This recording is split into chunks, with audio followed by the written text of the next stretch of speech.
నల్గొండ జిల్లా కొండమల్లేపల్లి మండలం దోనియాలలో బీజేపీ నేతలతో ఎంపీ డీకే అరుణ పర్యటించారు. పోదా తుఫాన్ ప్రభావంతో దెబ్బతిన్న పంట పొలాలను పరిశీలించారు. బాధిత రైతుల వివరాలు అడిగి తెలుసుకున్న ఆమె భారీ వర్షాల వల్ల పంట నష్టపోయిన రైతులకు ప్రభుత్వం అండగా ఉండాలని కోరారు. కాగా వర్షాల అనంతరం పంట నష్టాన్ని అంచనా వేయడానికి ఒక్క ప్రభుత్వ అధికారి కూడా రాకపోవడంపై ఆగ్రహం వ్యక్తం చేసిన ఎంపీ ప్రభుత్వ రైతులను పట్టించుకోవడం లేదని మండిపడ్డారు.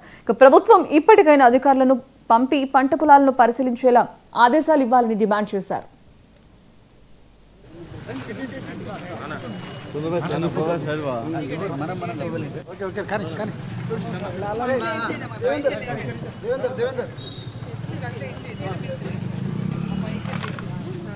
పోయింది, పెట్టుబడి పోయింది.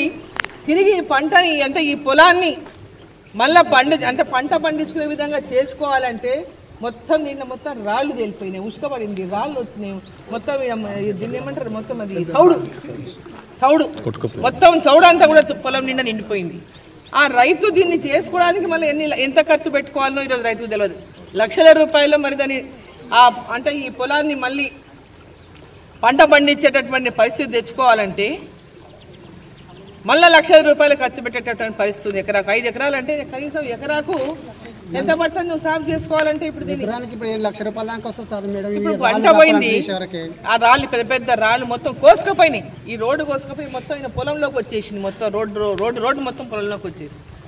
సో ఈరోజు రాష్ట్ర ప్రభుత్వం వెంబడి అధికారులు ఇక్కడ పంపించాలి, రెవెన్యూ అధికారులను పంపించాలి, అగ్రికల్చర్ అధికారులను పంపించాలి, జరిగినటువంటి పంట నష్టాన్ని వెంబడే అంచనాలు వేయాలి.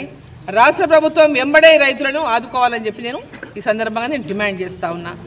ఈరోజు రైతులంతా కూడా ఈరోజు పంట పండించి చేతికి వచ్చి రేపో మాల్పో కోసుకొని మరి అది ఆ పండిన పంటకు గిట్టుబాటు ధర వస్తే తీసుకొని పాపం ఇంటికి తీసుకుపోయేటటువంటి సమయంలో ఇంత పెద్ద ఎత్తున నష్టం జరిగిన సందర్భంగా రాష్ట్ర ప్రభుత్వం వెంబడే ప్రతి రైతును కూడా ఆదుకోవాలి.